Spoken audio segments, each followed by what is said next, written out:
Welcome back to another episode of the Bearcat Basketball Podcast. This is Season 2. I'm your host, Alex Meacham, former UC basketball player from 1997 to 1999 under the legendary coach, Bob Huggins. I was fortunate enough to wear the iconic Jordan brand unis during my time. Now, you can follow me on social media. I'm on Twitter and Instagram at Alex_Meacham. Meacham is spelled Meacham. I'm also on Facebook and LinkedIn, Alex Meacham. I'm on Snapchat, Big Meach 41. And now, I can officially say this. On Season 2, I am now on TikTok, at Alex Meacham 41. This is a special edition of the podcast, my interview series with a very special guest. Bearcat fans, I'm excited to welcome in my next guest. This gentleman has never scored a basket for the Bearcats. Doesn't have one rebound. Doesn't even have an assist. However, his loyalty and contribution to UC athletics, and in particular Bearcat basketball, cannot be measured on a stat sheet. Steve Boymel is the president of the Healthcare Management Group. He was a 2012 Pioneer Award winner, longtime booster, and the #1 Bearcat fan. We've all seen the image of Kevin Durant when he's giving his NBA MVP speech.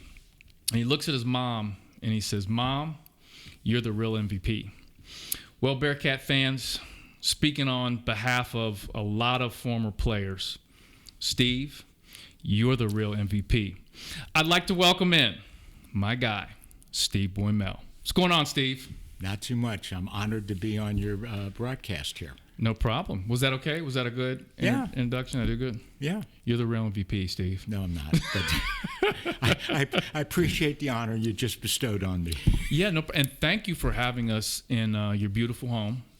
And I want to say this. So Stu and Colin, who are part of our production team, it's really cool, I think, not only for them being, young entrepreneurs and myself to come in to your home. And this is a beautiful, beautiful home.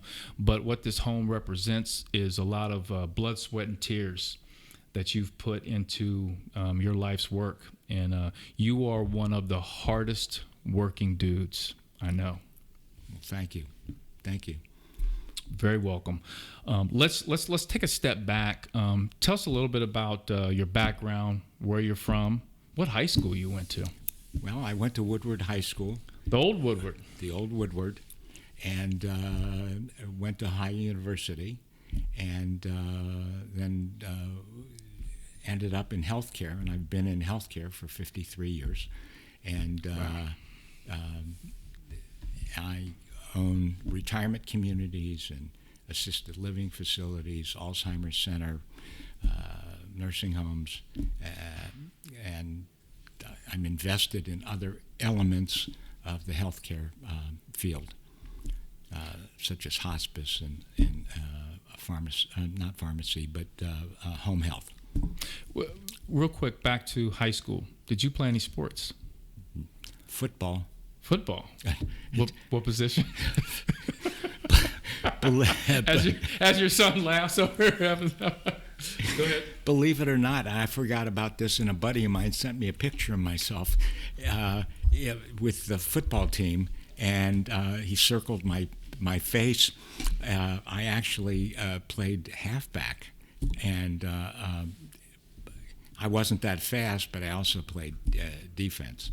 Okay. And that was it.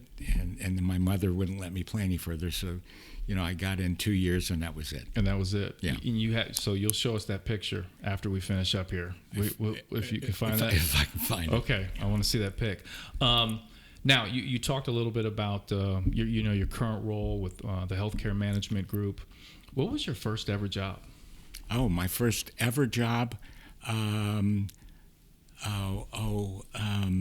Take you back. Yeah, you are taking me back. Ontario Foods. It was on Ridge Road. Okay. It was owned by the Cantor family out of Dayton. Yep. And my job, and I was like 4'10", 11. I worked. And how tall are you now?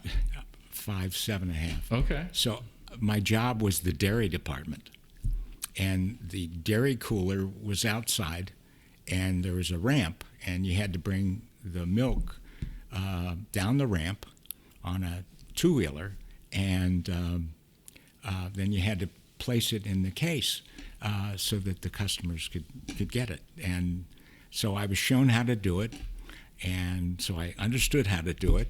And the first time I go out and stack up 5 cases on my two-wheeler, I couldn't see over them. Oh boy. I thought I was in line with the ramp, and sure enough, I wasn't. And one of the wheels went off the ramp, and I lost the whole 5 cases.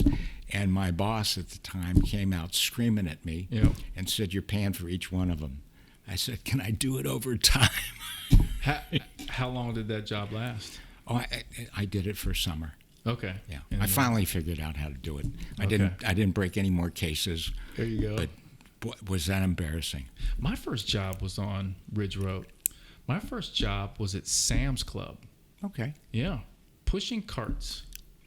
You know what? That's a great thing to do, though. Like, I think in life, no matter where you get to, you go back to some of your first jobs. And I did not like pushing carts. And I said, this is the last time I'm ever going to do anything like this in my life. I got to put in a lot of hard work. Well, there were times when the dairy department was covered, so they'd send me out to collect the carts, and that was a hard job. And Yes. when you're 4'10", it's an even harder job because you stack up 10, 20 of those things, and they're hard to negotiate and navigate. Yeah. So in your current business with the healthcare management group, you've been in that for how long now? 53 years. 53 years. How much has it grown since? Obviously a lot, but from the start to 2021 here. Well, I started off with one facility. It was a really tiny 19-bed facility in 1971, 72. And then it's grown every year, every couple years. Our growth has been pretty methodical because I can't do more than one thing at a time. So I like to focus my attention on whatever it is I'm doing.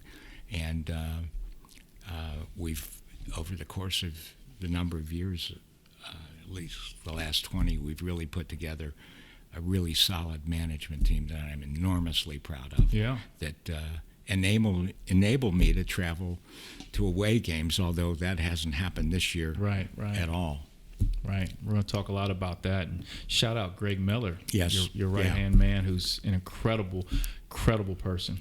Yeah, he is absolutely phenomenal, and he anticipates me and gets it done before I even had a chance to think about it. So Right. I'm really, really proud of him.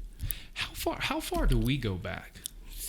So you went to school with 2 of my sons. Yep. So I would see you at Seven Hills. Yes. And I think there was a 7th and 8th grade basketball team that we would. I suddenly got volunteered to make popcorn at, which is how I. Which is ironic because you have popcorn at every game you go to. That's a must. Yes. That's a Steve Boymel staple. Yes. At any sporting event. Yeah. I'm sorry. Go ahead. Yeah, it is. I can't go to a sporting event without some popcorn. I know. It's not the same without it. Let's talk about your involvement with the Bearcats. So how did you originally get involved with UC Athletics? And I think we talked about this before when I was out at your office. I mean, you started going to games. You just started to buy tickets. You want to tell that story? So 1969, I'm fortunate enough to buy 4 tickets, season tickets, to UC games, and it's at the old Armory Fieldhouse. That's taken at 1969. And I'm honored to be in the room because to get into the Armory Fieldhouse, somebody had to die and leave you their tickets because they were so good through the Oscar years and through our 61, 62 Final Four teams. I mean, you couldn't get a ticket. How many did that place hold, would you say? I think it was 8,500. Wow. So I was really lucky, and the 4 seats were in the last row of the field house behind the UC bench. Now, the only thing I loved about it was it had a rail. Mm-hmm. So I had something to lean back on, and back then you were allowed to smoke in the armory. Wow. So we'd be sitting up there smoking, and then we'd drop our finished cigarettes down to the ground, and they would obviously go out. So that goes back to 1969. So that would be Tay Baker was the coach. Yeah. I think so. Let's see. Tay Baker I think he got finished in 72. Yes, you're right. Yep. Yeah. Yep. So, yeah, I've done some research on my coaches over the years because I was mixing up when Tay Baker was there, Catlett, Badger. It was hard to keep track of those years. So I wasn't around, and I didn't know much, so I had to do some research. But during that time, so 69, was there still a lot of momentum for Bearcat basketball based on Oscar was 60, right? He left in 60, and then they won in 61, 62. So they still had a lot of momentum going? Yeah. They were a good team, but, we were in a tough conference at the time, and some of the other teams had gotten really good too. So, but we were still, we were a storied program. So place was packed all the time. Yeah. And it was a lot of fun to go there. And we enjoyed ourselves. And then at some point, and I guess it was somewhere in the 70s, that we moved down to Riverfront Coliseum. Yeah. Riverfront Coliseum. And Bill Mulvihill, who was the assistant athletic director at the time, said, "We're going to move you down." And so all of a sudden we were halfway down mid-court, and that was exciting. And so then I had four tickets there. And actually, I have to give a lot of credit to Bill Mulvihill, because I wouldn't have gotten as involved in Bearcat basketball if it hadn't been for him, because he was very nurturing. He was a contemporary of mine. He was very encouraging, and back then, I think it was $50 to become a Bearcat booster. Yeah. And you did at that time? Oh yeah, in 1969, pulling together, $50 was a lot of money for me, but I managed it because it was something that I was passionate about. Yeah. And then every year, Bill would say, can you up that by 25, or can you add another 50 or whatever? And so I would continue doing that, and they just kept placing me further down. And then at some point in the early 70s, a friend of mine who had floor seats had some financial problems, called me up and said, I can't afford to keep my floor seats. Would you like them? And I said, yeah, I'll buy them from you, but keep them in your name. They're yours. And when you get healthy, they're yours. And so I got 4 floor seats under the basket, and that was very exciting because when somebody's on a fast break and it's coming right at you, you can't miss a thing. Right. So that was exciting. Let me ask you this. I don't know if you remember or want to share this, but what were season ticket prices like back then, like for floor seats? God, I don't remember.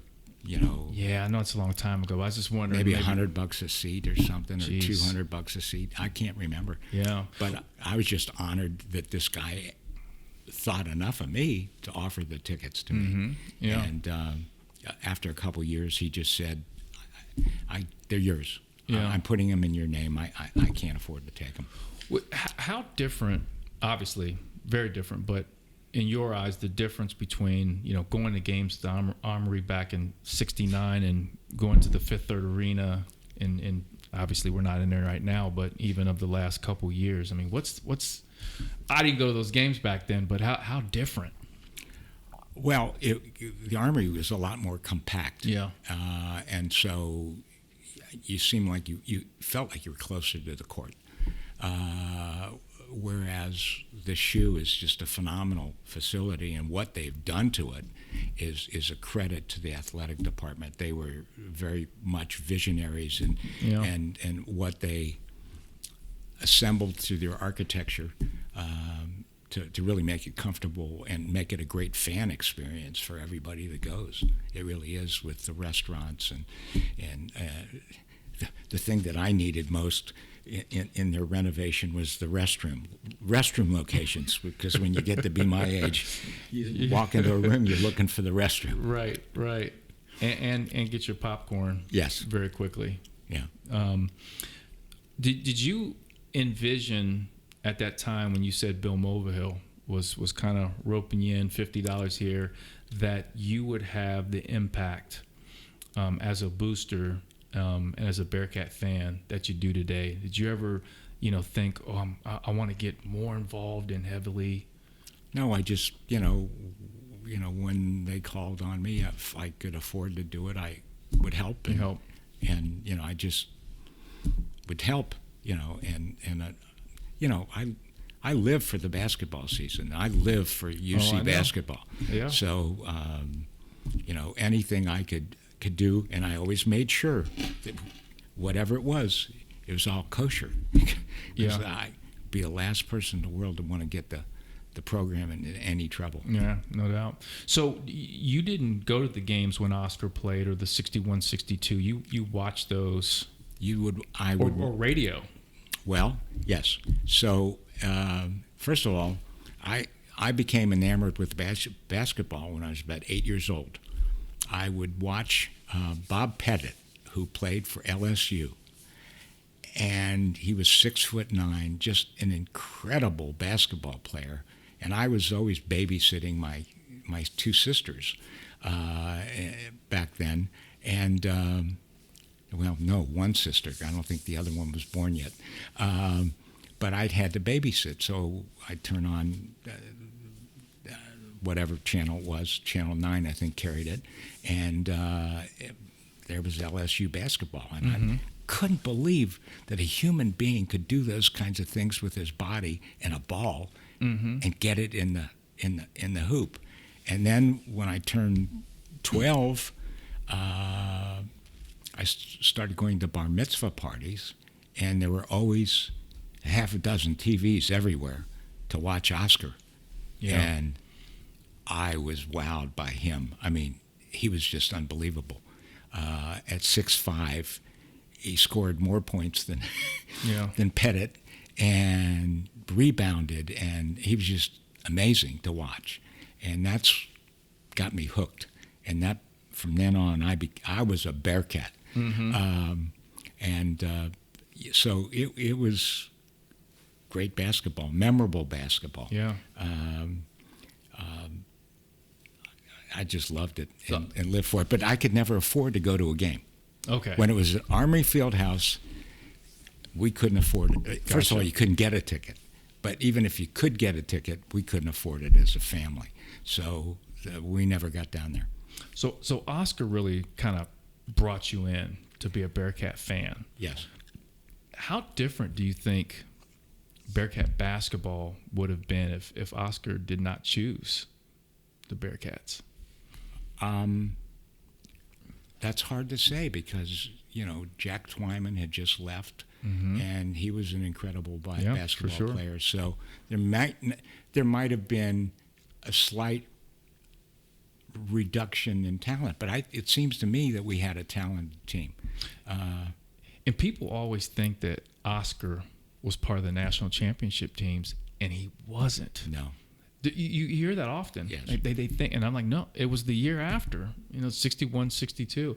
And I'm sure, okay, so Oscar brings you in, you become a Bearcat fan, then he leaves, and then they win 2 national championships. I mean, and you being a big Bearcat fan, you're in love now. Yeah. Well, first of all, the only time when I was really young that I ever got to see Oscar on TV is if it was carried on Channel 5 and sponsored by the old Central Trust Bank, which is now PNC. Okay. And they would sponsor it, and that's when you got to see him, and that's when it was exciting. I I mean, we couldn't even get into the gardens at the Crosstown Shootout. We couldn't afford that either. Yeah. So it was watching him on TV, but then when and then in 61, 62, when they won the national championship, I mean, I was living the dream. I mean, every day was exciting. In fact, the second time they won, I had a bunch of buddies over at my house. Okay. And I was screaming so much at the TV. My buddies went and got a pillowcase, and my dad's sitting in the room with us, watching the game. Mm-hmm. They put a pillowcase over my head so I couldn't see what was going on, so I'd shut up. And they almost won a third time. Yeah, and that was sad. Yeah. What was it? What was his name? Vic Rouse. They missed the. No, he the free throw. He did the stick back. For Loyola. Oh, Vic Rouse. I'm not sure. Yeah, I'm not sure. Yeah. I have to brush up on that one. Look that one up. I think that's right. Yeah, you've been around for a lot. You've been around for quite a few coaches as well. Like we said, Tay Baker, and then Gail Catlett came after Tay, and then Ed Badger through the 80s, and then Tony Yates, which I want to talk about a little bit because obviously Tony Yates has recently passed away. But I've always said this, and I think I talked about it a little bit with Roger McClendon and some other guys about Tony Yates. So cool that, Tony played on the championship team, was a player, came back as a coach. And at that time, for the university to hire Tony, not only a former player, but a black coach, and there weren't a lot of them at that time. They were really ahead of things, doing that. And obviously, Tony's coaching career was, he recruited very well, but the wins and losses were a different story. But, I mean, what a great person and human being. And you knew Tony very well. If you want to speak on him a little bit in that time period. Well, I was on cloud nine when they hired him. Yeah. I thought he was the greatest hire for sure we could have. And he was an incredible recruiter, and he was. Yes. He did a fantastic job at Illinois, and then when he came here, I mean, he could recruit. I just never could understand why we couldn't win with any consistency. But what a wonderful man, and he will be sorely missed by anyone that loves basketball. And he was a great human being, too. No question. Anybody that can get a McDonald's All-American and Roger McClendon to decide to play for the Bearcats after the records they had the years prior. I mean, the job he had to do to sell Roger on coming here is very, very impressive.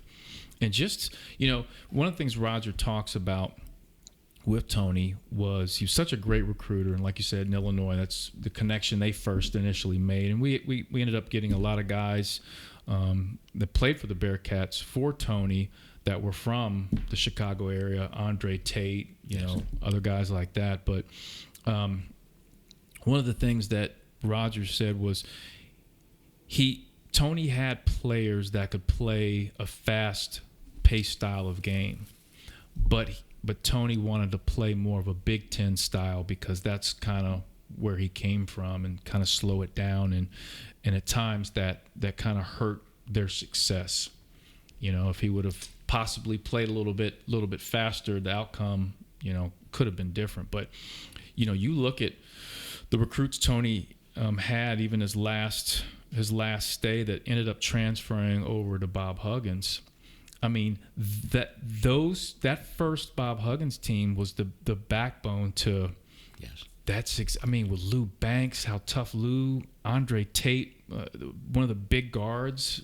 He did recruit well. Yeah, no question. And I think you're probably right. Tony was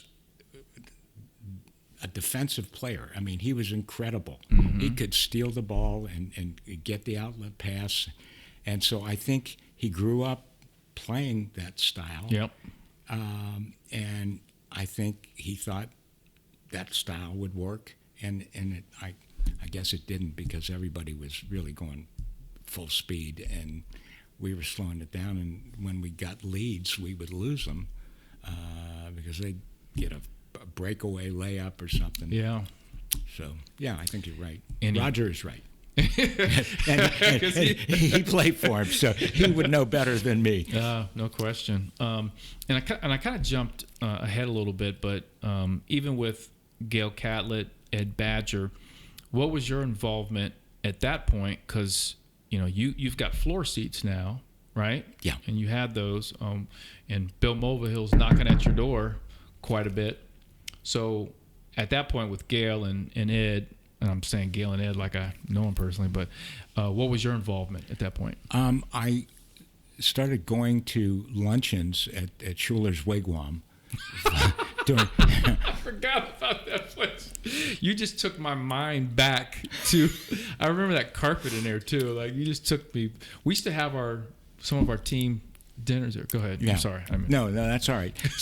So I got invited to a couple of those luncheons, and Badger was the head coach then, and he would talk about recruiting and he would talk about the team, and it was just nice. I mean, I was like the youngest guy in the room, and it was felt comfortable. I mean, everybody there made me feel comfortable talking about UC basketball, but it was. That was the extent of it. I'd go to a couple luncheons, a couple times a year, and that was it. I wasn't particularly involved with Gail Catlett, although I met him several times. He was really good friends with the guy that I got the floor seats from. That was, but I was still I was still involved. Bill would still call up and say, can you up your contribution? And I go, Yep. Sure. So, it was, and these were, Catlett was a great recruiter too. Mm-hmm. Yep. Badger could recruit. So, I mean, we kept things going, and, we went pretty far with Catlett, and then he left. Mm-hmm. And then we were suspended for a while, and every time that happened, I mean, that took the air out of UC basketball for a while. Yeah. So. Now, then, as I was, kind of getting into with the Bob Huggins era, the opening of the Shoemaker Center, which a lot of people look at as, you look at the Oscar era, 61-62 national championship, and then the hiring of Huggs as far as, kind of taking things to that next level. Beautiful arena. You've got this young, fiery Bobby Knight type coach. Any involvement at that point with the building of the Shoemaker, hiring of Huggins? Well, it's interesting. I hadn't met. I knew of the hire. I was waiting with bated breath to find out who they were going to hire. I think I wrote a letter to the president of the university recommending somebody else that he ought to hire. Cruz, Jim Cruz is, I think, who I recommended. Okay. And at any rate, so it's before the season, and I get a call from Bob Huggins. And he says, I'd like to come out and meet you. And I said, oh, fine, come on out. So he came out to my office, and I had our chef prepare a really nice lunch. And he walked into my office, and he's looking around. He goes, damn, who decorated this? And I said, I've got a decorator. And so we're sitting there, we're having lunch, and we're just talking. And, he says, have you picked your seats yet? I said, no. He goes, I want you to come down next week, and I'll help you pick seats. I said, oh, great. So as we're wrapping up, he says, boy, would I like to have an office like that, like this. And I said, well, get us to the Final Four, and my decorator's yours. Mm-hmm. So that was his whole motivation to get to the Final Four. No, hardly. At any rate, 2 weeks later, I go down and I want to sit behind the bench. Yeah. And Bob says, "Do you have kids?" I said, "Yeah, I have 3 sons." He goes, "You don't want them sitting behind the bench with the language that I use." Yeah. So he moved me over, and those same seats are the ones that he selected for me, and I've had them ever since. Wow. Yeah. Wow. That's funny you say that. I have something to show you. Okay. You ready? Yeah. I've got a framed picture here that's mine. This is mine. I'm actually not giving this to you, but I'm showing it to you. This was from when I played and we won the conference championship. Okay. I want you to look at that picture there. So I'm there in the middle. Bobby Brannon, Michael Horton, Melvin Levin, Ruben Patterson, they're all in there. Mm-hmm. Do you see anything else in that picture that sticks out? That was from back in 1999. Anything that sticks out in that picture? Somebody's got their finger up. That's me. That's number. I'm actually pointing to my mother and father. Okay. I'm actually pointing to them, to their seats. So who am I missing? What am I missing? I'll show you. Somebody's got a hat holding in their hand. Everybody else is wearing them except for Pete Michael. And what am I missing? I'm going to show you. Wait a minute. Am I in the background? Yes, you are. I am. Go. You're right here. Yeah, I see myself. You're right there, on your phone. On my phone. Look at that. You see it? You know what? You know who that is? That's not you? That's Rich Katz. I'm over You're here. over here? I'm over here. Let me see. I thought that was you the whole time. No, that was Rich Katz. So you're right over there. Yeah. How about that? Yeah. That's funny. I think that's Carol next to me, if I'm not mistaken. Wow, that's good stuff. That hangs up. I took that off the wall. That was the conference championship back in the day.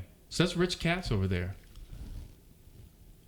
I'm pretty sure it is. Oh, no, I'm in front of him. That's what I'm telling you, Steve. Steve, I told you that was you. Okay. All right. Yeah. So that is you. Yes, it is. Thank you. Okay. Right, You're making me feel. I'm going. Okay. You're right. Bad eyesight. That's all right. Bad eyes. Those are the seats that Hugs picked out for you. Yeah. And you made the picture on the wall. I'm showing your son there. Your dad's right there in the back in that picture there. The Huggins period was obviously, a lot of people look at that as definitely one of the great times in UC basketball. What was so special about those times for you?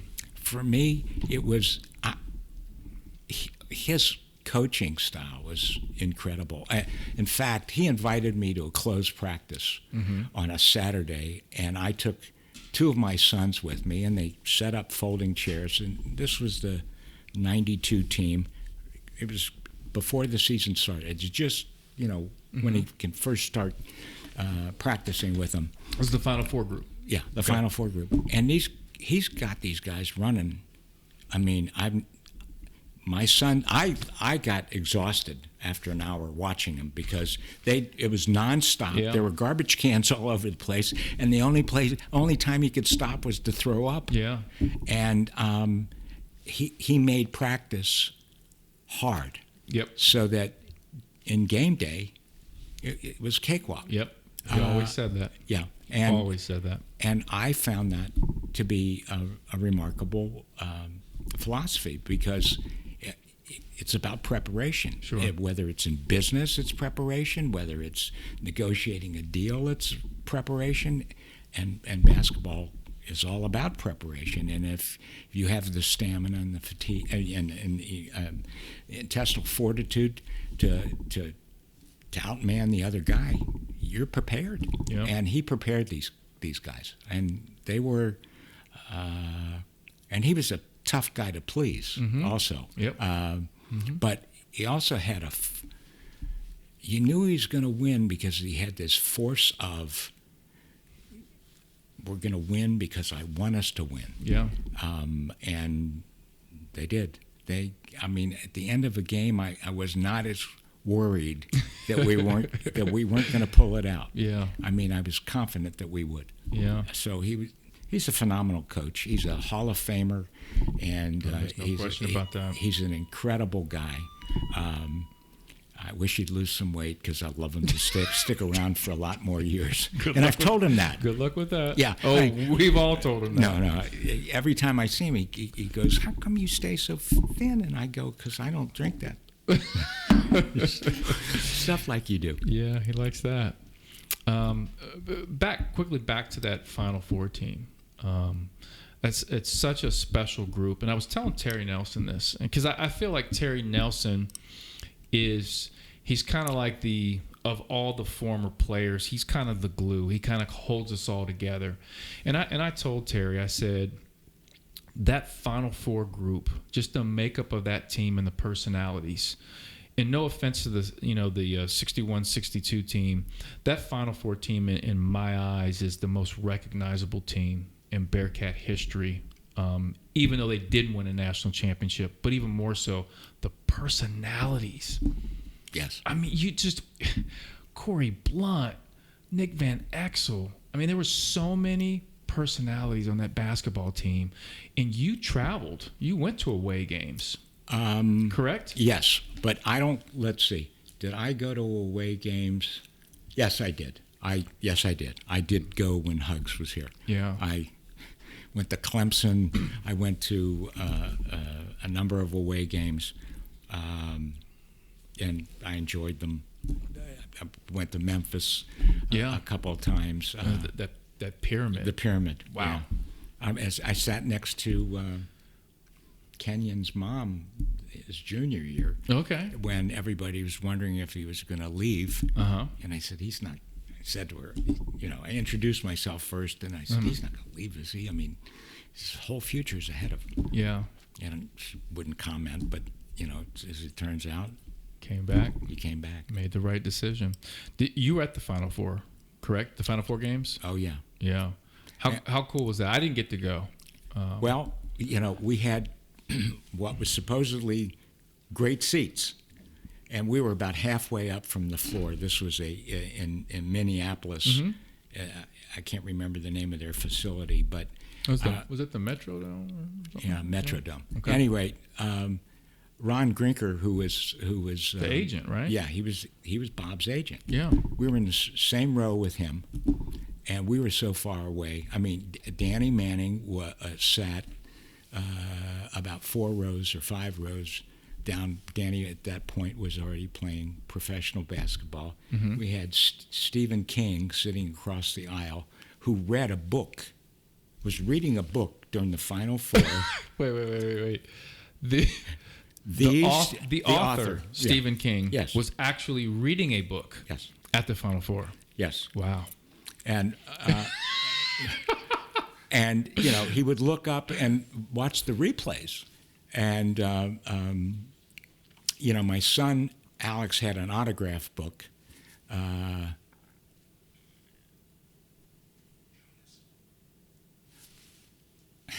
being corrected by my son off stage. So my son Alex had an autograph book, mm-hmm. and he brought it to the Final Four because he was going to see personalities. Yeah. So he went down and got Danny Manning's autograph from Danny, and he saw some coaches, and he got the coaches' autographs. But my son Jonas's favorite all-time author was Stephen King. Mm. So he wanted to get Stephen King's autograph, and he asked me, how should I do this? I said, be polite and walk over and ask. Mm-hmm. So he walks over there and asks Stephen King for his autograph. And Stephen King looked up at him and said, no. That was it. He was reading his book. He didn't want to be interrupted. Yeah. Wow, he told him no. Told him no. Really? Yeah. I mean, and, Alex looked like the Poppin' Doughboy back then. Mm-hmm. He was real pudgy and chubby, and he was cute as a button. And mm-hmm. he said no. Wasn't having it. Wasn't having it. Damn it, Stephen King. Jeez. So that did you think that Final Four run there, in the back of your mind? Obviously, they played some really, I mean, absolutely, that Final Four was just loaded. We look back as just one of the great Final Fours. I mean, did you really think we could win that championship? Did you go to Minneapolis thinking we could leave here national champions? I thought so. I think we just ran out of gas, and at the end of the game, I thought everybody played a stellar game. Our defense was incredible, but we're playing against the Fab Five. Yep. And all of them ended up being pros. Yep. So it was our team versus the pros, and right. I thought we did an incredible job, and I think we stood up well against them, and so I was proud of the team, and I was happy. I thought we could win the whole thing. And if you look at it from the time Huggins took the job, and you've got the kind of the backbone of his time frame there with Lou Banks, Andre Tate, like I talked about, obviously Steve Sanders hitting that amazing shot. I missed that game. First minute. So you were not at that game? I was on a bar mitzvah cruise on the Ohio River with a bar mitzvah cruise? Yeah. There was a party on, and I kept saying to my wife, "Can we maybe get out of this?"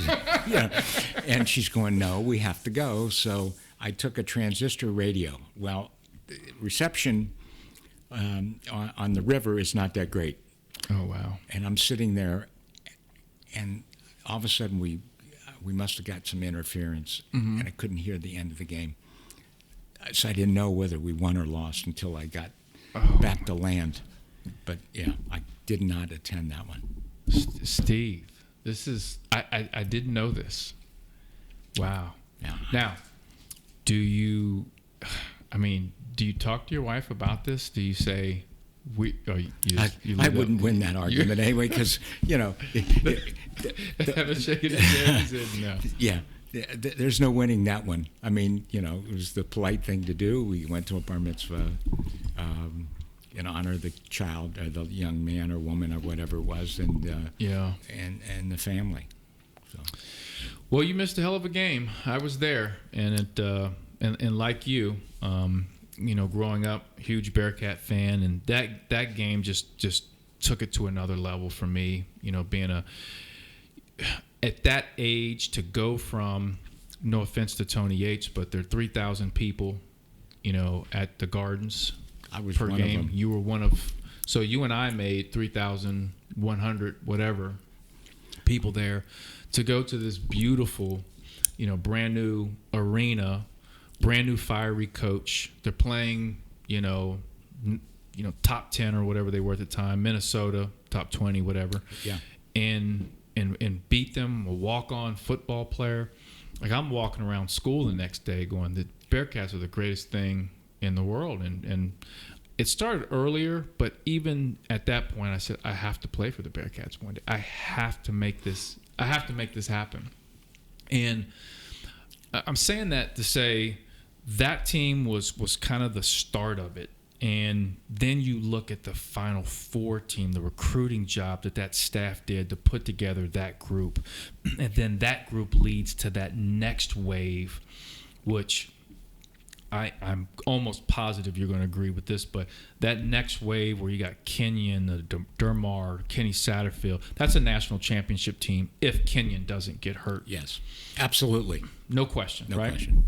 So you just look at each year the team is, the program's headed in the right direction. Huggins has this great philosophy.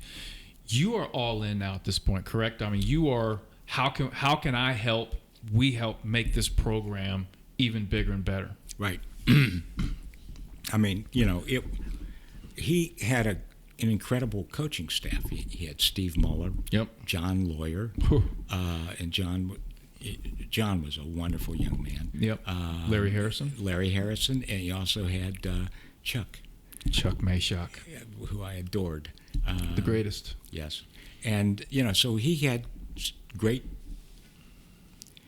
assistants helping him mold this team to his philosophy, and they would go out and win, and that was impressive. And the first year we went 18. I think we won 18 games, and the year before I was at Cincinnati Gardens watching Kansas City, Missouri, who had just become a Division I team and 380 other fans. Mm-hmm. We watched the Bearcats lose. Yeah. So this was actually heartwarming to see. I mean, going from what our record was the year before to 18 wins, and we didn't go to a tournament. Maybe we did. The first year? Yeah. There was some. Was that the NIT? That might have been. Yeah, there wasn't the NCAA. I don't think happened for. I think that might have been the NIT year. No, there was some kind of a post-game thing, for teams that didn't get invited to the NCAA. Maybe it was the second year we got that invitation, but yeah, it seems to me we had some kind of an invitation to. But every year, Hugs just had to. He built and built and built. Yes. Was it NIT the first year? But every year he just kept building and building, and I remember this when I got to UC and I was playing. Steve, you were everywhere. Wherever we were, you were there. You were such an integral part and important piece to, I think, just the personalities and the culture, that was there, and we had you were. I mean, I remember going on road trips and we'd go down to breakfast. I was at breakfast. You were there. Yeah.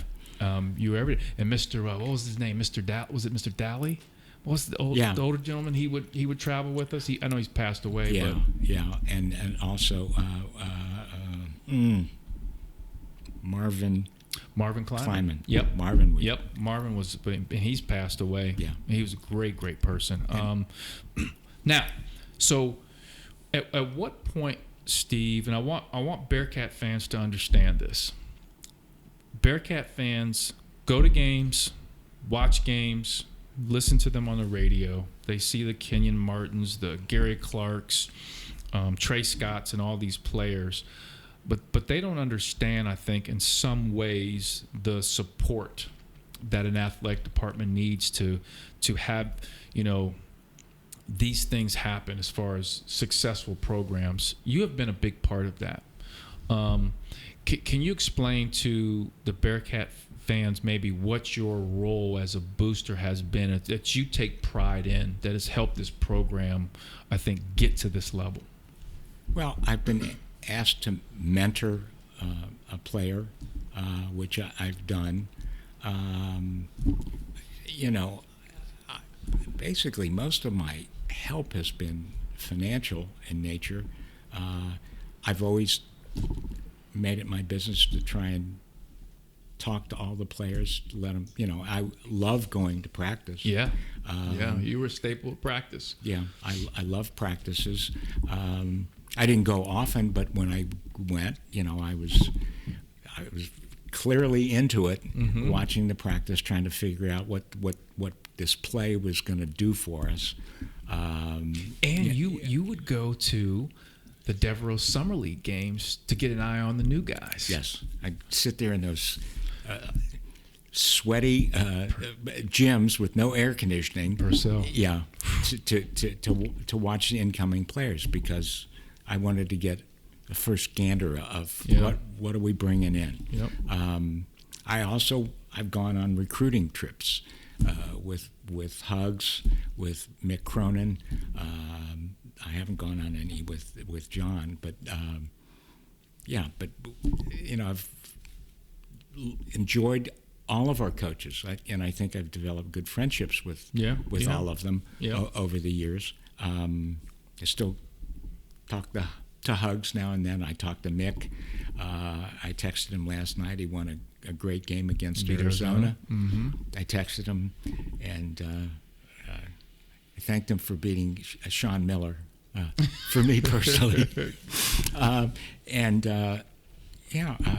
It's these men have a tough job because they're making a living off of 18, 19-year-olds, and they're also trying to make men of them. And I think each one of them, in their own way, have done a remarkable job making men out of young boys and setting them on the path of life. And I think, we're all supposed to be teachers in this life. Yep. And these men have been remarkable doing that for these young basketball players. Yeah. No question. And I do want to talk a little bit more about Mick. So Bob Huggins in the university part ways in 2005. Andy Kennedy is there as the interim to 06. And then in steps Mick. And I really don't want to dive into the whole Hugs thing and all that stuff with him being. Do that. But I do want to talk about Mick. In Mick's run, he was 2006 to 2019. So his run at the university, some people look at it different ways, but based on what was left, what Mick inherited, what he built, and the place he had the program in, I think he did a fantastic job with that.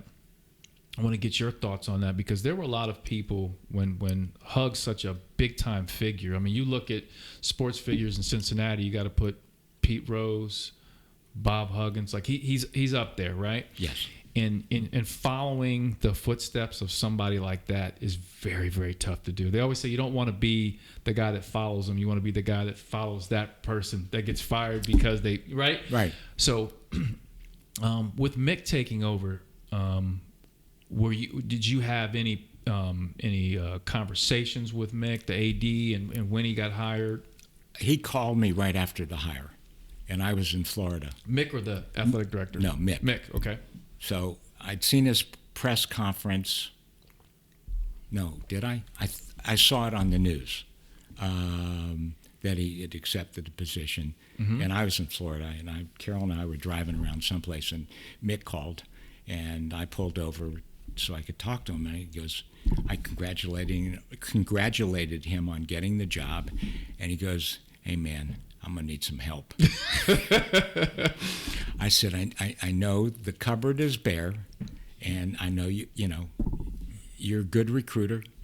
You've had a great teacher, two teachers. Yeah, Patino and Hugs. Patino and Hugs.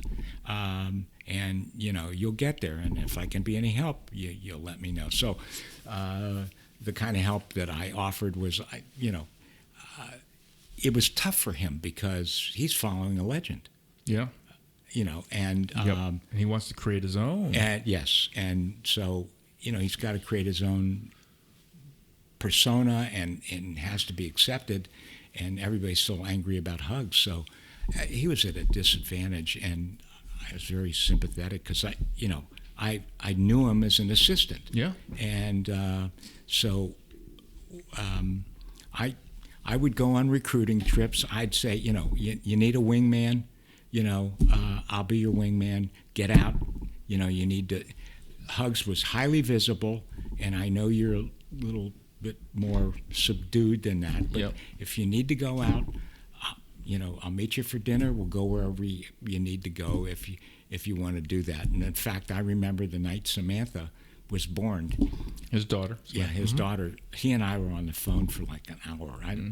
I don't know where I was going. I was out in the sticks, and he was, I think in the hospital or just left the hospital, and he and I talked for about an hour. He was so excited. So was I for him. Yeah, for sure. He came to, he came to my son Alex's wedding. We just formed a really great relationship. Not that I didn't have a great one with Bob, but I tried to do anything I could help because I felt like he was disadvantaged from the moment he stepped on campus. Yeah. And until unfortunately when he left, which was I think a sad day for college basketball. And that was a tough transition, I think, for a lot of different reasons. Like you said, following a legend, and Mick knew this going into the job that his first 2 years were going to be a struggle because you're trying to get, guys that may not be the top of the recruiting list. You're trying to get who you can get. And then you have a lot of your fan base that's now turned their back, not only because Huggs was fired, but then Nancy Zimpher had become kind of just being put it nicely, a villain in a sense, on campus amongst the fans. So it's like you're trying to coach through that. And his first 2 years were tough. They were very tough. There weren't a lot of people there.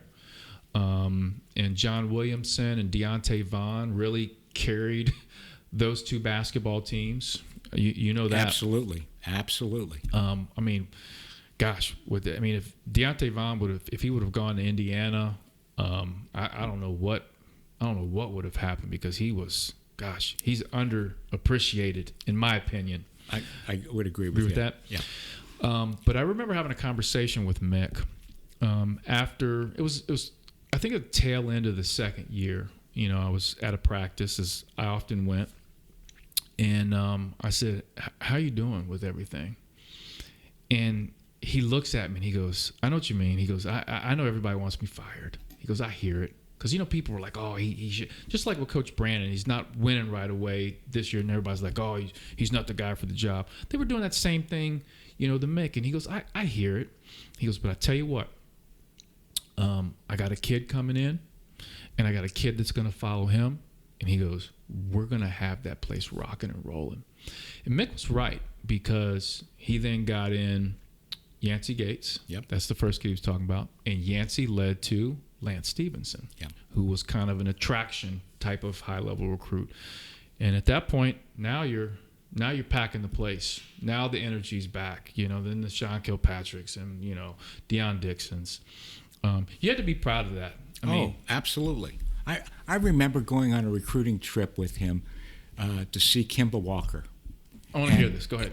And he thought, he was so high on Kimba Walker, and he thought, we got a real good chance of getting him. Yeah. And I remember how disappointed he was when Kimba announced that he was going to UConn. Mm-hmm. In fact, it was during that recruiting trip we run into Huggs, which is a really funny incident, because the two of them, I'm sitting between the two of them, and they are having at each other in a fun-spirited way. Yeah. They're just having fun with each other, and I'm going. Initially, you're in the middle. I'm in the middle, and I'm thinking to myself, are these guys being serious, or is this just joking around? Right. And then when they started laughing after they were saying things to each other, then I knew they were joking around. Yeah.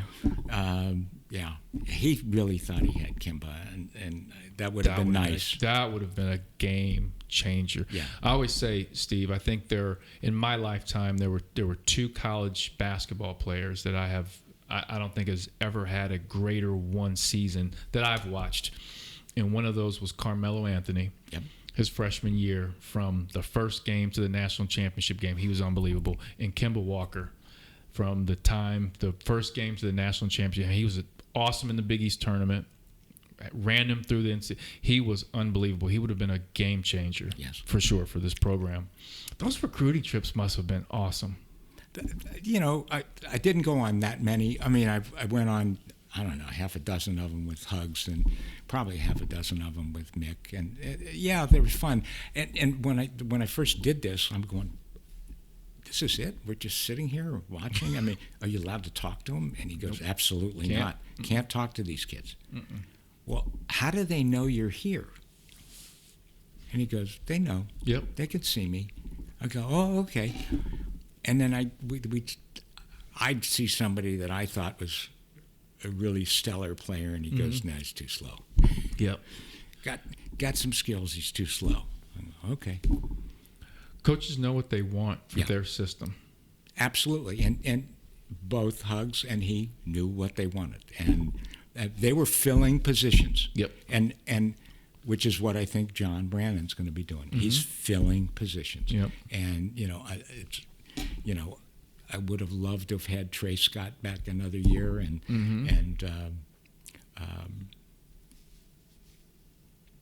else am I thinking of that we lost? That were seniors. Yeah. It's Jaron. Jaron. Yeah. And Javen, Yeah. his cousin. Yeah. One more year would have been great. You know? Yep. And we are going to talk about Coach Brandon here shortly, but and you're so right. I think about the recruiting and me going to a lot of AAU events with my teams. It's always interesting because Mick's right. When we go to AAU events, our kids, they know what coaches are there. They see the logos on the shirts. Absolutely. They're checking social media. They know that's very, very important for them.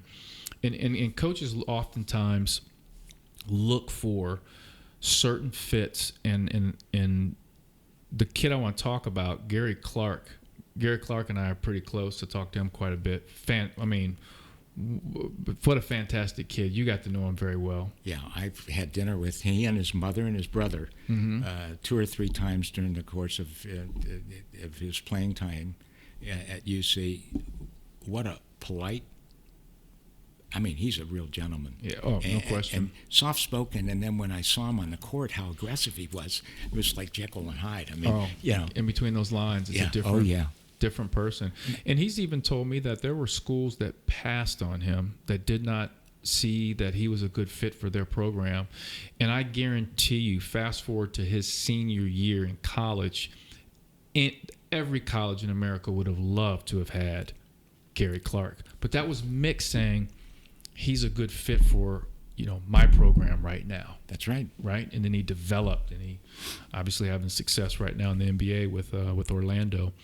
And I do want to talk about Coach Brandon here shortly, but before I get to that, I do want to do a little fun list. Okay. I want to do some lists. Okay. You've watched a lot of UC basketball here, from going to games in '69 to when this pandemic's over, for a long time, but even prior to that, watching. Top 5, and when I say this too, Oscar's not allowed in any of the list. Oh, good. Okay. That makes it fairer to the rest of the guys. Yes, you have to take him out of the equation. Top 5 favorite Bearcats of all time. I'd start with Kenyon. I love it. Kenyon would be first. Sean Kilpatrick. I thought he was wonderful, and I remember being out in where were we, in Oregon, Washington, wherever we played and lost to Harvard. Remember Washington State? I think so. Anyway, I woke up early in the morning of game day, and there it was in USA Today. Sean was an All-American, first team All-American. And I saw him down the lobby, and I said, "Hey, you're first team All-American." And he goes, "What?" And I handed him the paper, and he's reading about himself for the first time. I don't think these kids read their clippings at all. No, they look on social media. Yeah, I saw that picture because Dan Hoare tweeted that out of you handing him that paper. Do you remember that? Yeah. I remember that. I remember that picture. He had no idea. Anyway, I adore him. He's a great young man. No question. Should I exclude Jack Twyman? No, you can put Twyman Jack in there. Twyman was another great player. Danny Fortson. Big 2'5", 25. And if I'm going to go back a little while, in between 2 periods, I'd say Pat Cummings. Oh, nice. I really would. And then right after that, or Nicky Van Exel. Yeah, my favorite of all time. Yeah, he brought a lot of energy to this basketball team. Really did.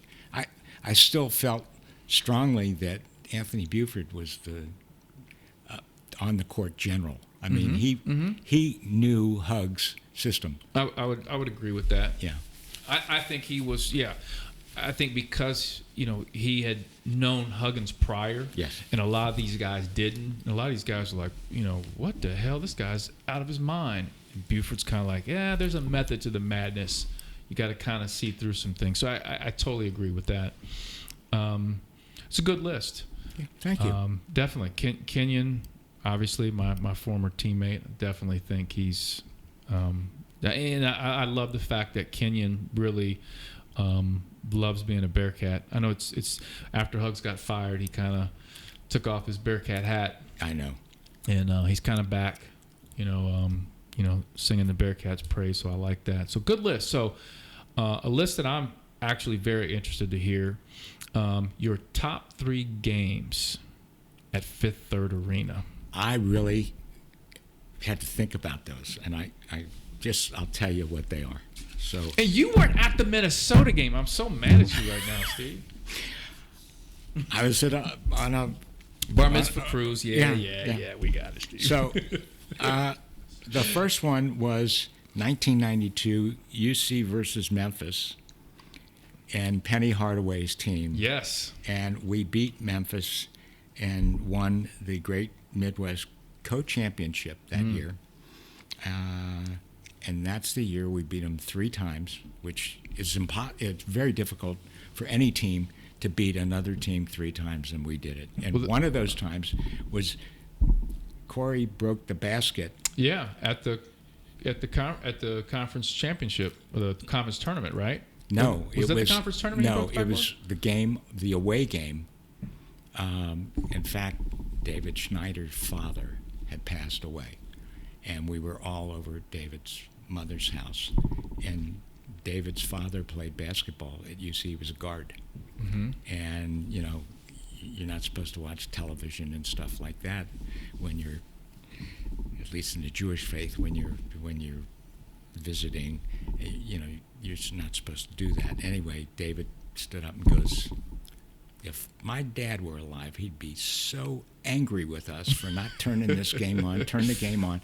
And we were all watching it together. Mm-hmm. And Corey broke the basket, or the backboard. Yeah.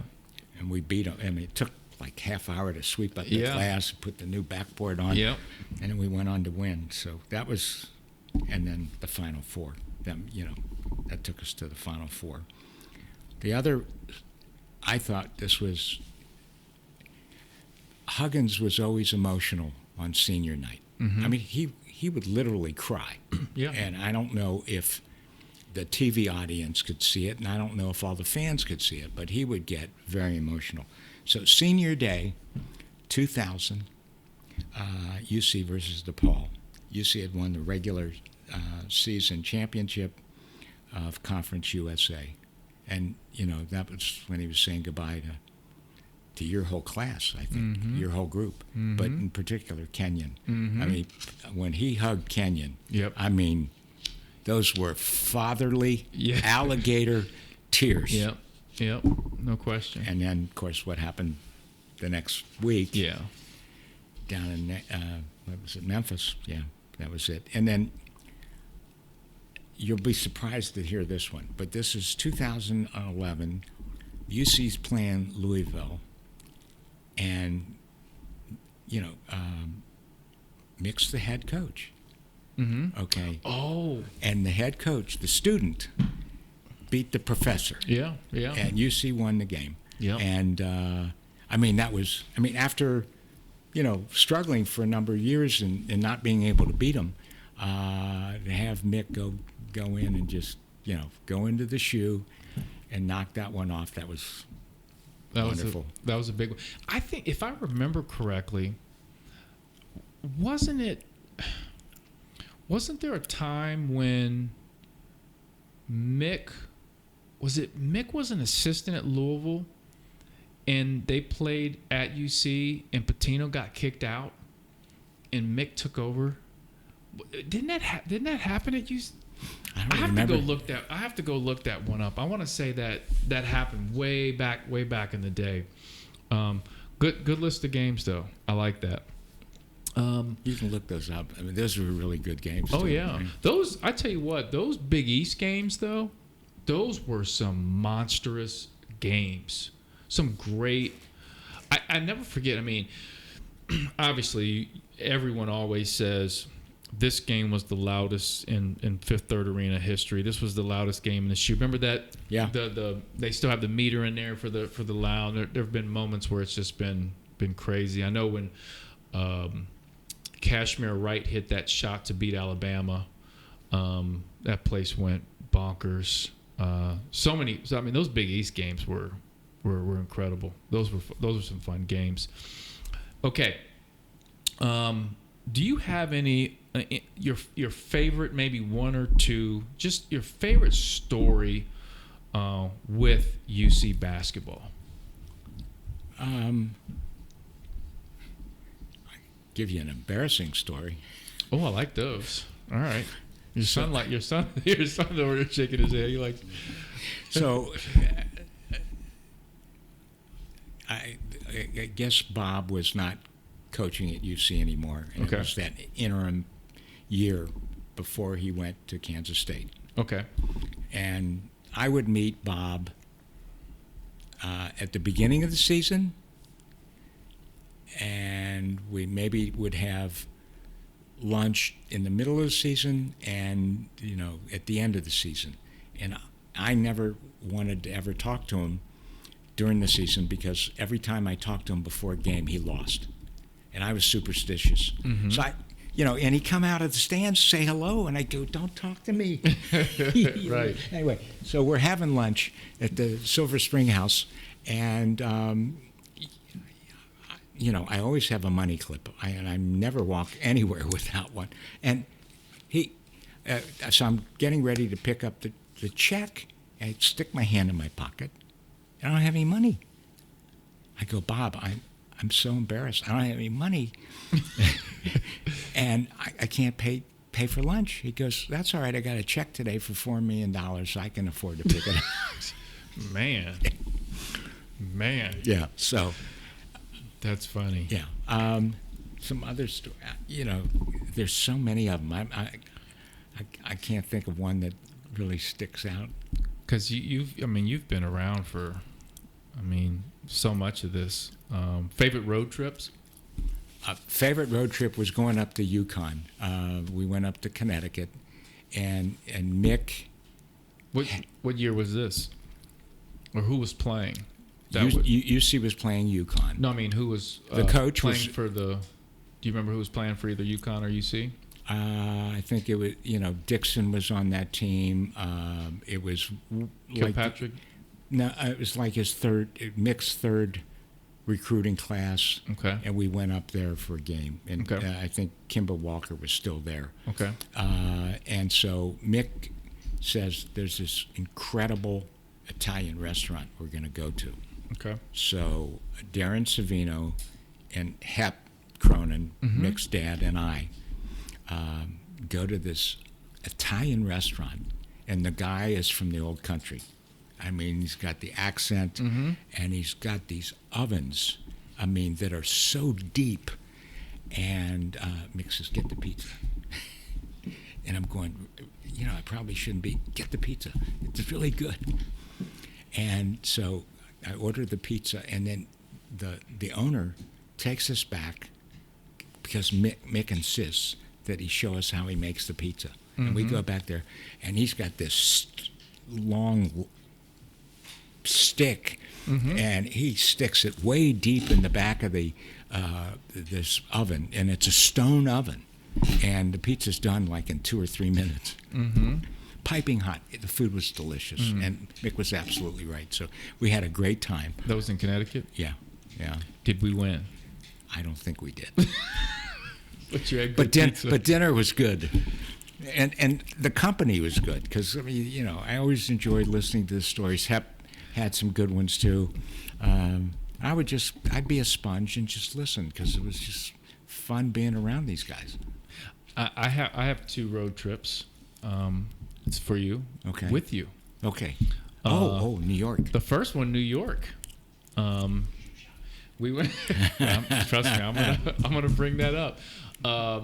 We went to the Big East tournament. Right. I think we lost to DePaul, first round, and we played at. Remember that? We went to Madison Square Garden. Yes. We played horrible, but I think we weren't leaving. We had planned to stay a couple days, so we lost early. Blah blah blah. You were gonna give away your tickets or whatever, and so I decided to go shoe shopping. Right. And I think most people know I'm a big shoe fan, and I remember carrying them down the street in New York City. I don't know how you did it. I don't either. Those things had to be heavy, and they were all they were all Nikes, right? They were Jordans. Jordans, yeah. Unbelievable. Well, I mean, here he is. He's walking into the hotel, and and it's cold. It is very cold. Yeah, at this particular time, and I don't remember what your room is way up, and the elevators were pretty far from. They were. Yeah, they were. So here he is. He's got bundles under his arm. And speaking of shoes, the next road trip we go to, technically New York, but we stayed in New Jersey. That's right. We went to the Indian. We went to the Bearcats versus Gators game. It was in New Jersey. Okay, you're right. And so, and if you remember, we get to New Jersey, and we had plans to go to the city because we were, right across from New York City, and we were going to do this and that, but it snowed really bad. Right. We ended up going to a restaurant in New York City. It was a bunch of us, Dan Horde, and a lot of us went to dinner. But I get up game day. I get up real early, and I go down to the hotel fitness center to work out. So, and Steve, you're laughing, Steve. Yes, I am. We're in New Jersey. It's snowing like crazy. I'm working out. I mean, it's 7 a.m. And for some reason, I have my headphones on, but then the song was like transitioning into a different song, so there was like silence. And I heard the treadmill behind me. I heard pop, pop, pop, pop. I'm like, what in the world is that? And I turn around. Steve didn't see me working out. He was on the treadmill, and I walked over, and I said, Steve. And he's like, oh, hey, I didn't even see you over there, because the way it was positioned, he couldn't see me. And I was like, Steve, are you working out? And he's like, yeah. I was like, you have on loafers. You have on dress loafers. And he goes, what's wrong with that? He goes, I always work out in loafers. I was like, no, Steve, we are going to change this today. So I got Steve a pair of red Air Jordan sneakers to work out in. And I got you a new pair recently. That's kind of our thing. Yeah. I can't have you working out in loafers. It was just convenient. I know. It was one less thing to pack. I get it. But it seems that our trips revolve around sneakers. Somehow.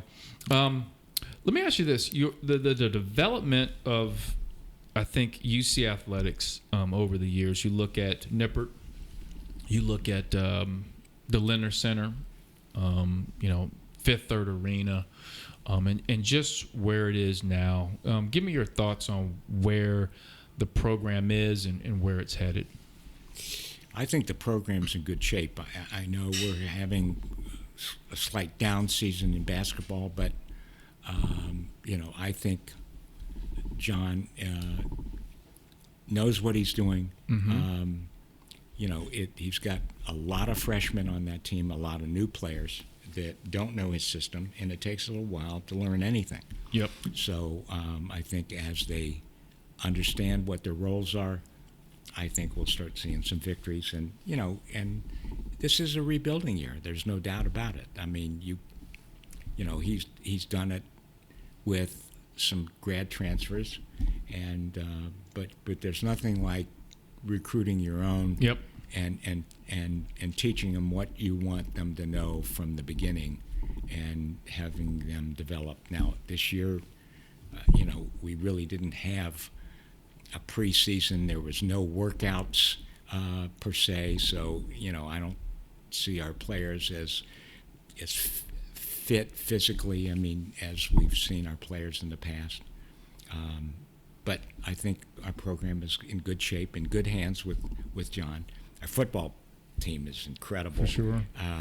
Just lost Marcus Freeman. Yes. But yeah, that and I'm sure my wife is furious that he's going to Notre Dame, because there are a lot of people in that boat. Yeah. And for obvious reasons. So. Yep. Luke's a great guy, and look what he's done with our program. Oh, unbelievable. In a short amount of time. And I believe that John Brannon will do the same thing. I agree 100%. I believe that this will be a sentinel recruiting year this year, although it's really tough to recruit somebody that can't come to campus. And, it's really nice to have Zoom and all these other electronic devices, but there's nothing like the energy of being on campus, and there's no students on campus. It's just, But, I think John will probably fill positions, and what I think we need is some big men in the front court because we're being outsized. We need to get you on the recruiting trail with them. Well, Get you out there pointing out. yeah, but the problem is we're not going anywhere. And John's not going anywhere. No, that's true. They pushed the live period back for recruiting in AAU right now. So it looks like as of right now, coaches won't be out in April, which has historically been a big month for recruiting. You know, we're dealing with the vaccine right now, and you know, it's going surprisingly better than what we thought. But as the vaccine gets rolled out and more people accept taking it, I think we're going to be we're going to start seeing a normalization that we haven't enjoyed in a long time. So that will allow the coaches to resume their normal activities. It will give the president of our university the confidence to, you know, kind of let people back on campus. And he's been very careful and very responsible doing what he's been doing. So yeah, absolutely. But I think we're heading in the right direction. We're a big school. Yep. I mean, and you know, we're in the conference that we're in. You know, it would be wonderful if we were in the Big 12 or something like that, or something that brought a lot more revenue in for John Cunningham's sake, because that would enable him to have a larger budget. But you know, we are where we are. And by the way, thank you for connecting John Cunningham and I up. We had a conversation. I hadn't met him really yet, but you helped get us in touch. So thank you for that. I'm glad to. I like to, you know, stay in tune with who's the athletic director. And you know, I feel so bad for John. He's here,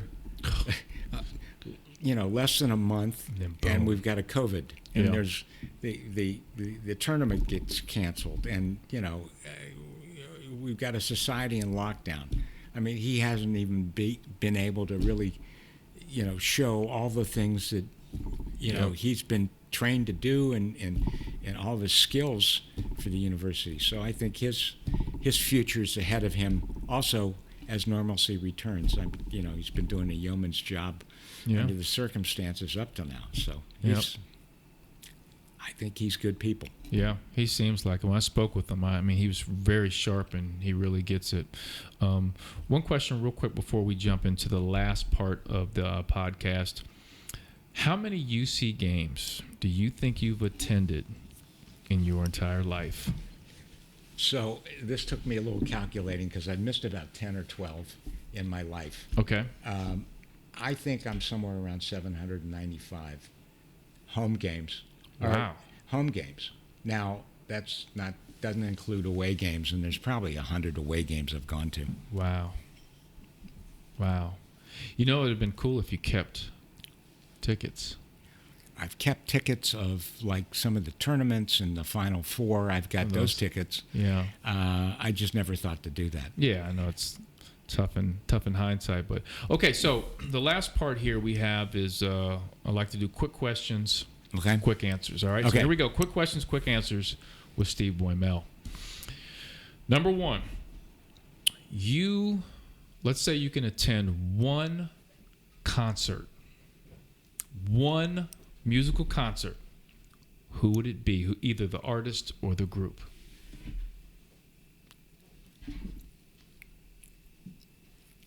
Oh, boy. Dead or alive? Dead or alive? Correct. Oh, I would have loved to have gone to see Frank Sinatra. Frank? Yeah. Nice. Yeah. One of your favorites, huh? Oh, yeah. Yeah. My father loves his music. Okay, number two. Oscar's not allowed to be an answer. Okay. If you could be one Bearcat basketball player in history, who would it be?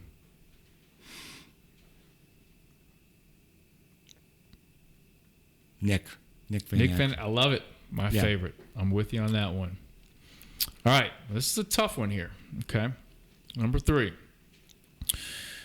If you were a player, okay, a Bearcat player, would you have rather hit the game-winning shot like Steve Sanders did? Would you rather be Steve Sanders hitting the game-winning shot versus Minnesota, or be Melvin Levitt with the dunk versus Duke to beat Duke?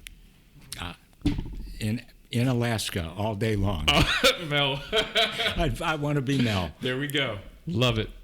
Okay. The fourth and final question. I think I know your answer, but I just said, let me ask and see if I can get a surprise. Would you rather have the nicest, greatest pair of sneakers of all time in the history of the world, or have the nicest, greatest pair of dress shoes of all time? Probably dress shoes. I knew that would be your answer. You love your dress shoes. Yeah. I rarely wear sneakers. The only time I wear them is when I work out. Yeah, the ones I gave you. I just thought of one quick question, and this could determine if we're finished with the podcast or not. Who's the greatest walk-on in Bearcat history? I have to say you are. There we go. I love it. I have a gift for you. Oh, really? Yes. Not necessary, but... I've got to give this to you. So we're on the theme of sneakers, okay? And, of course, I've given you shoes to work out of, but I've got a sneaker. I got one shoe for you, and it's a very important shoe for me, but I'm giving you the right one, and I autographed it. I'm going to tell you what it is. So when I played, we were the first ever Air Jordan school. First sponsored Air Jordan school. The first ever Air Jordan team shoe we had. And I played in it. And this is the first ever Air Jordan team shoe. I signed it. And I put, Steve, thanks for all your support. Go Cats. Thank you. I'll put this in my office. It will be on display. I love it. And I'm going to tell you why this is. I'm going to tell you how crazy this is. So the Jordan people were looking to do something to re-release this shoe because it was so popular back in the day, but they had they couldn't find any. They actually called me up. I mailed them these shoes, and I said, I have to have these back. And they mailed them back, and I've kept them in a special display case because it's the first one. But you get the right one. Okay, thank you. I appreciate it. You're very welcome. It means a lot. And that's on behalf of all the, Bearcat players that I think you've supported and helped impact, and you're the real MVP. Well, I got to tell you, one of my cherished pictures in my office is of the 4 walk-ons with their jerseys, and they're sitting with their back toward the camera. And I mean, it's heartwarming because, I mean, if you're a walk-on, I mean, you're putting in lots of hard work. Yeah. I mean, and you're getting knocked around Yep. By the guys that are playing, and you really have to love basketball. Yep. To put up with the physical impact that you have to go through. So, and get yelled at by Hugs. Yeah. Oh, yeah. Because you weren't immune to being yelled at, right? I mean, you didn't get a pass. He still yelled at you too. Oh, sometimes he would yell at me, and the intention of yelling at me was to get through to Melvin Levitt because he couldn't yell at Melvin like that. I was at a game. I had bought the bench, silent auction, and all my kids were gone except my youngest son, Alex. And so I thought I'd buy him 2 tickets on the bench. Mm-hmm. And I said, you can take anybody you want. And like the week before, I said, who are you going to take? And he goes, I want to take you, Dad. So anyway, before the game, Hug sends one of the managers out to the bench and says very nicely, very politely, Mr. Boymel, if you scream from the bench or if you're loud, you will be persona non grata forever. I sat on my hands that whole game, and Mel Levitt scored an all-time high. Was that the 3-point when he broke the 3-point record? I don't remember, but it's career high. It might have been the Eastern Kentucky game. But yeah, go ahead. So Hugs walks on down because he'd gotten into it with Hugs, and so he sat next to Alex. Mm-hmm. And Hugs comes down here and he goes, Mel, you know why you scored so many points tonight? Because you paid attention. Mm-hmm. That was it. Mm-hmm. Not great job, not... You paid attention. You Yep. moved your feet, Yep. and that was it. Yep. And Mel looks at Alex and me and starts laughing because he don't know what else to say. Anyway. No, that's you've done a lot for the Bearcat program, athletics.